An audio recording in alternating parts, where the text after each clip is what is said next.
Good morning. Welcome back, Ranger's Apprentice. We just left Will, and he was practicing the bow and arrow, and he's got the knives too. And now we go back to see how Horse is doing. Chapter 11. Sir Rodney leaned on the timber fence surrounding the practice area as he watched the new battle school cadets going through their weapons drill.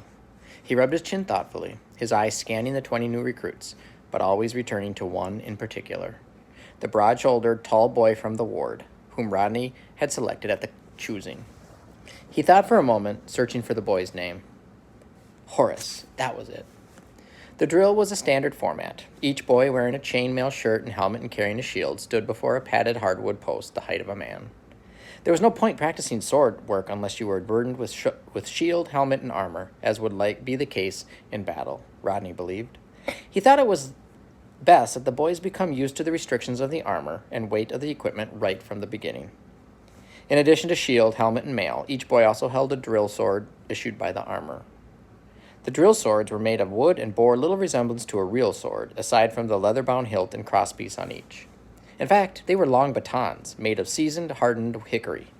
But they weighed much the same as a slender steel blade, and the hilts were weighted to approximate the heft and balance of a real sword. Eventually, the recruits would progress to drilling with actual swords, albeit with blunted edges and points. But that was still some months away, by which time the less suitable recruits would have been weeded out. It was quite normal for at least a third of the battle school applicants to drop out of the harsh training in the first 3 months. Sometimes it was the boys' choice. For others, it was at the discretion of the instructors, or in extreme cases, Sir Rodney himself. Battle school was harsh, and standards were strict. The practice yard rang with the thudding of wood against the thick, sun-hardened leather padding on the practice posts. At the head of the yard, Drillmaster Sir Carl called the standard strokes that were being practiced. 5 third-year cadets, under the direction of Sir Morton, an assistant drill instructor, moved among the boys, attending to the detail of the basic sword strokes, correcting a wrong movement here, changing the angle of a stroke there, making sure another boy's shield wasn't dropped too far as he struck. It was boring, repetitive work under the hot afternoon sun, but it was necessary. These were the basic moves by which these boys might well live or die at some later date, and it was vital that they should be so totally ingrained as to be instinctive. It was that thought that had Rodney watching Horace now. As Carl called the basic cadence, Rodney had noticed that Horace was adding an occasional stroke to the sequence, and yet managing to do so without falling behind in his timing. Carl had just begun another sequence, and Sir Rodney leaned forward attentively, his eyes fixed on Horace. "Thrust, side cut, backhand, overhand," called the drill master. "Overhand, backhand." And there it was again. As Carl called for the overhead backhand cut, Horace delivered it, but then almost instantly switched to a backhanded side cut as well, allowing the first cut to bounce off the post to prepare him instantly for the second. The stroke was delivered with such stunning speed and force that in real combat, the result would have been devastating. His opponent's shield, raised to block the overhead cut, could never have responded quickly enough to protect the uncovered ribs from the rapid side cut that followed. Rodney had become aware over the past few minutes that the trainee was adding these extra strokes to the routine. He had seen it first out of the corner of his eye, noticing a slight variation in the strict pattern of the drill. A quick flicker of extra movement that was there and gone almost too quickly to be noticed. "Rest!" called Carl now, and Rodney noted that while most of the others let their weapons drop and stood flat-footed, Horace maintained his ready position. The sword tipped slightly above his waist height, moving on his toes to the break, so as not to lose his own natural rhythm. Apparently, someone else had noticed Horace's extra stroke as well. Sir Morton beckoned over one of the senior cadets and spoke to him, gesturing quickly toward Horace. The first-year trainee, his attention still focused on the training post that was his enemy, didn't see the exchange. He looked up, startled, as the senior cadet approached and called to him. "You there, at post 14! What do you think you're doing?" The look on Horace's face was one of bewilderment and worry. No first-year recruit enjoyed gaining the attention of any of the drill masters or their assistants. They were all too conscious of that 30% attrition rate. "Sir?" he said, anxiously, not understanding the question. The senior cadet continued. "You're not following the pattern. Follow Sir Carl's call, understand?" Rodney, watching carefully, was convinced that Horace's bewilderment was genuine. The tall boy made a small movement of the shoulders, almost a shrug, but not quite. He was at attention now, the sword resting over his right shoulder and shield up in the parade position. "Sir?" he said again, uncertainly. The senior cadet was getting angry now. He hadn't noticed Horace's extra moves himself and obviously assumed the younger boy was simply following a random sequence of his own devising. He leaned forward, his face only a few centimeters away from Horace's, and said in a voice far too loud for their small amount of separation, "Sir Carl calls the sequence he wants performed. You perform it. Understand?" "Sir, I did." Horace replied, very red in the face now. He knew it was a mistake to argue with an instructor, but he also knew that he had performed every one of the strokes Carl had called. The senior cadet, Rodney saw, was now at a disadvantage. He hadn't actually seen what Horace had done. He covered his uncertainty with bluster. "Oh, you did you? Well, perhaps you might just repeat the last sequence for me. What sequence did Sir Carl call?" Without hesitation, Horace replied, "Sequence 5, sir. Thrust, side cut, backhand side, overhand, overhead, backhand." The senior cadet hesitated. He had assumed that Horace had simply been in a dream, hacking away at the post any way he chose. But, as far as he could remember, Horace had just repeated the previous sequence perfectly. At least, he thought he had. The senior cadet wasn't altogether sure of the sequence himself by now, but the trainee had replied with no hesitation at all. He was conscious that all the other trainees were watching with considerable interest. It was a natural reaction. Trainees always enjoyed seeing somebody else being berated for a mistake. It tended to draw attention away from their own deficiencies. "What's going on here, Paul?" Sir Morton, the assistant drill master, sounded none too pleased with all this discussion. He had originally ordered the senior cadet to reprimand the trainee for the lack of attention. That reprimand should have been delivered by now, and the matter ended. Instead, the class was being disrupted. Senior cadet Paul came to attention. "Oh, my neck." "Sir, the trainee says he performed the sequence," he replied. Horace was about to reply to the implications obvious in the emphasis that the senior cadet placed on the word "says." Then he thought better of it and shut his mouth firmly. "Just a moment." Paul and Sir Morton looked around, a little surprised. They hadn't seen Sir Rodney approaching. Around them, the other trainees also came to stiff attention. Sir Rodney was held in awe by all members of Battle School, particularly the newer ones. Morton didn't quite come to attention, but he straightened a little, squaring his shoulders. Horace bit his lip in an agony of concern. He could see the prospect of dismissal from Battle School looming before him. First, he seemed to have alienated the 3 second-year cadets who were making his life a misery. Then he had drawn the unwelcome attention of Senior Cadet Paul and Sir Morton. Now this, the Battle School master himself. And to make matters worse, he had no idea what he had done wrong. He searched his memory, and he could distinctly remember performing the sequence as it had been called. "Do you remember the sequence, Cadet Horace?" said the battle master. The cadet nodded emphatically, and then, realizing that wasn't regarded as an acceptable response to a question from a senior officer, he said, "Yes, sir. Sequence 5, sir." That was the second time he had identified the sequence, Rodney noted. He would have been willing to bet that not one of the other cadets could have said which sequence from the drill manual they had just completed. He doubted that the senior cadets would have been any better informed. Sir Morton went to say something, but Rodney held up a hand to stop him. "Perhaps you could repeat it for us now," he said, his stern voice giving no hint of the growing interest he was feeling in this recruit. He gestured at the practice post. "Take your position, calling the cadence. Begin." Horace performed the sequence flawlessly, calling the strokes as he went. "Thrust, side cut, backhand side, overhand, overhead, backhand." The drill sword thudded into the leather padding in strict timing. The rhythm was perfect. The execution of the strokes was faultless, but this time, Rodney noticed, there was no additional stroke. The lightning-fast reverse side cut didn't appear. He thought he knew why. Horace was concentrating on getting the sequence correct this time. Previously, he had been acting instinctively.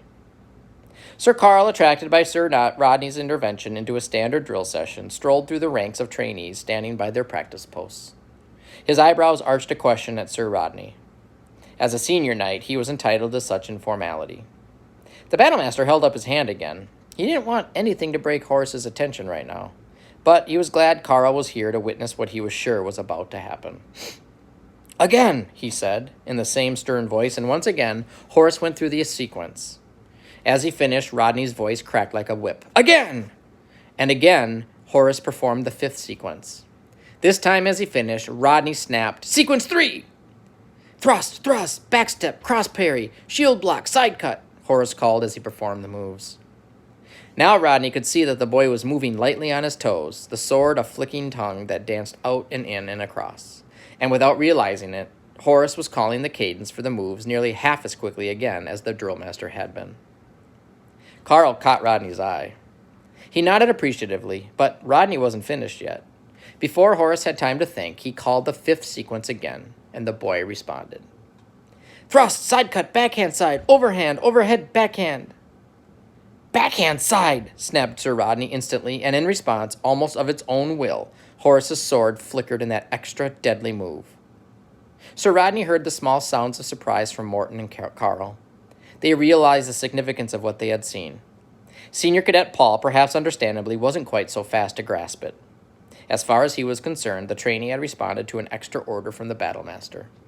He had done it well, admittedly, and he certainly seemed to know which end of a sword was which, but that was all the cadet had seen.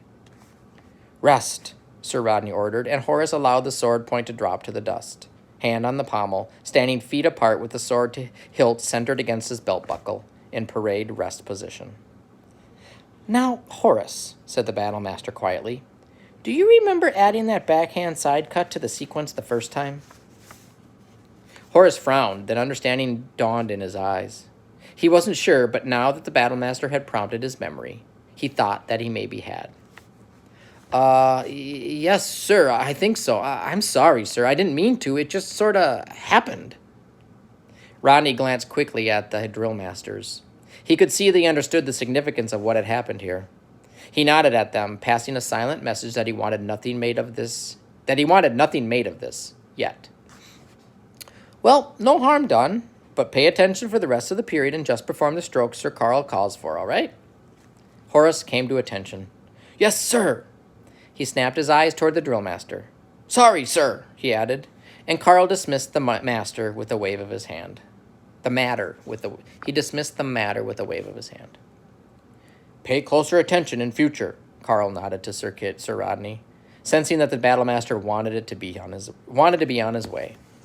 Thank you, sir. Permission to continue. Sir Rodney nodded assent. Carry on, drill master. He began to turn away then, as if he had remembered something else, but he turned back and added casually, Oh, and by the way, could I see you in my quarters after classes are dismissed this evening? Of course, sir, said Carl, equally casually, knowing that Sir Rodney wanted to discuss this phenomenon, but didn't want Horace to be aware of his interest. Sir Rodney strolled back to the battle school headquarters. Behind him he heard Carl's preparatory orders, then the repeating thud, thud, thud, thud, thud of wood on leather padding began once more. Interesting. I wonder what he wants. All right, chapter 12. Back to Will. Holt examined the target Will had been shooting at and nodded. Not bad at all, he said. Your shooting is definitely improving. Will couldn't help grinning. That was high praise indeed from Holt. Holt saw the expression and immediately added, With more practice, a lot more practice, you might even achieve mediocrity. Will wasn't absolutely sure what mediocrity was, but he sensed it wasn't good. The grin faded and Holt dismissed the subject with a wave of his hand. That's enough shooting for now. Let's go, he said, and set off, striding down a narrow path through the forest. Where are we going? Will asked, half running to keep up with the ranger's longer strides. Holt looked up at the trees above him. Why does this boy ask so many questions? He asked the trees. Naturally, they didn't answer. They walked for an hour before they came to a small collection of buildings buried deep in the forest. Will was aching to ask more questions, but he had learned by now that Holt wasn't going to answer them, so he held his tongue and bided his time. Sooner or later, he knew he'd learn what they had come here for.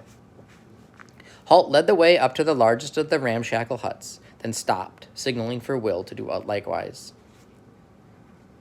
Hello, old Bob, he called. Will heard someone moving inside the hut, then a wrinkled, bent figure appeared in the doorway. His beard was long and matted and dirty white in color. He was almost completely bald.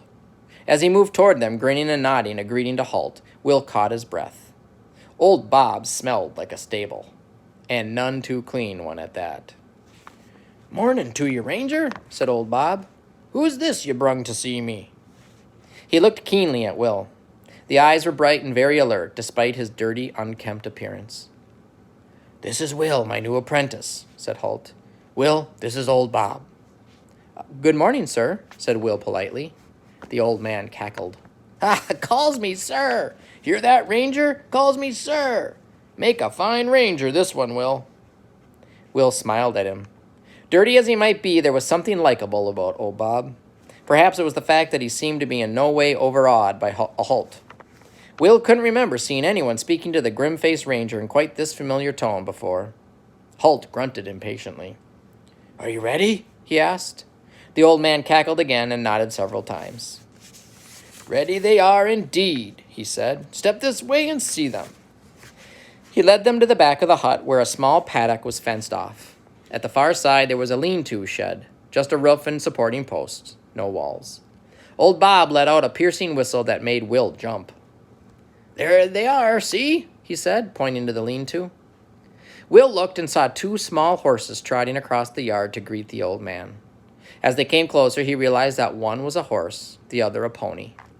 But both were small, shaggy animals, nothing like the fierce, sleek battle horses that the Baron and his knights rode to war.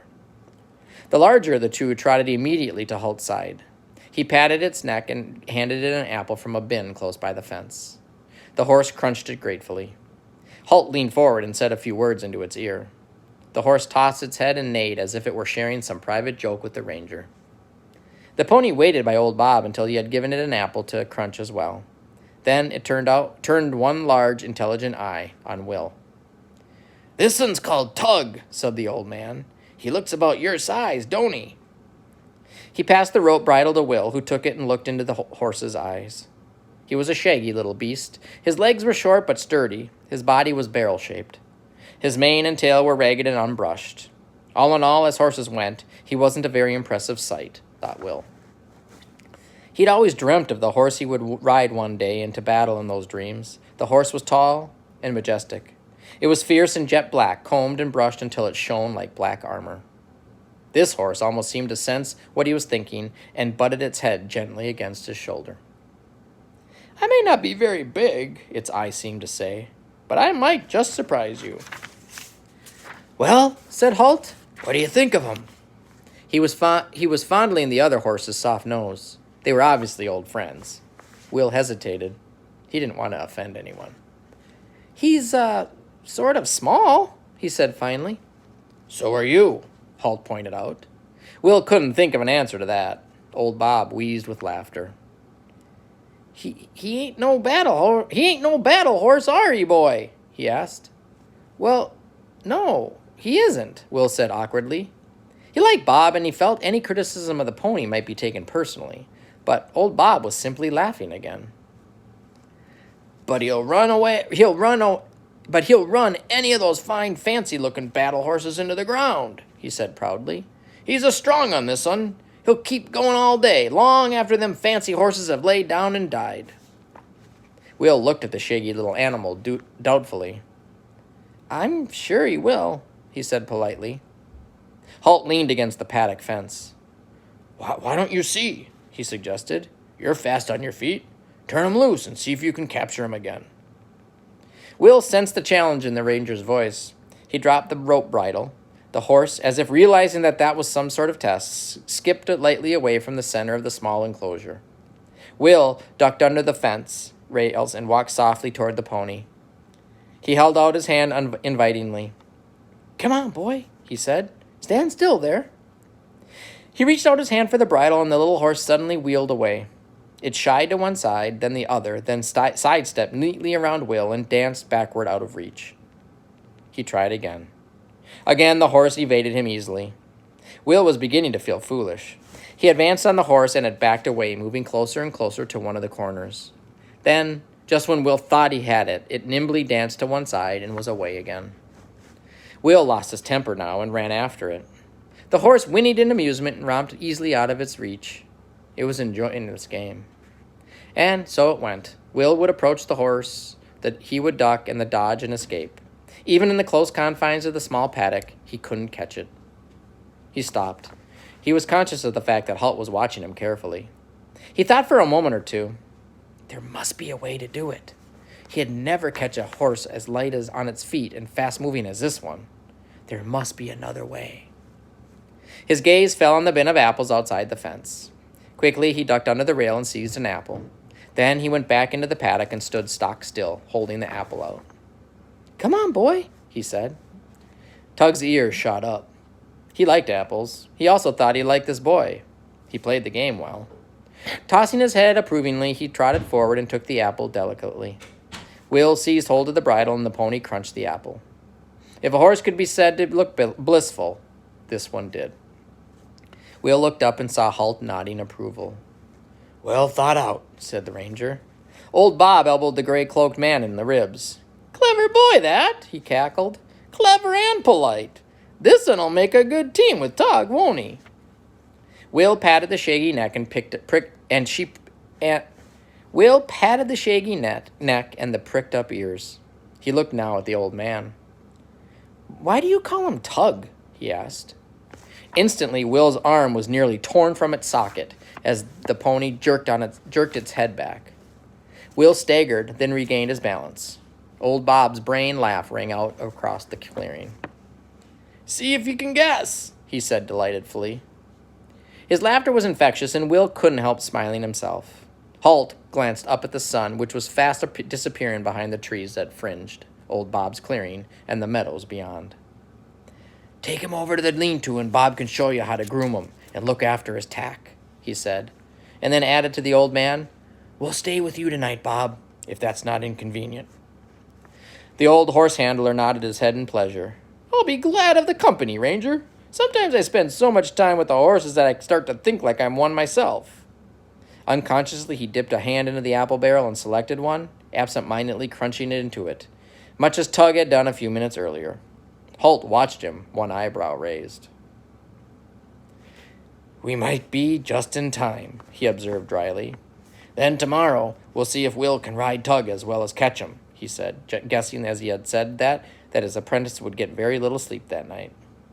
He was right.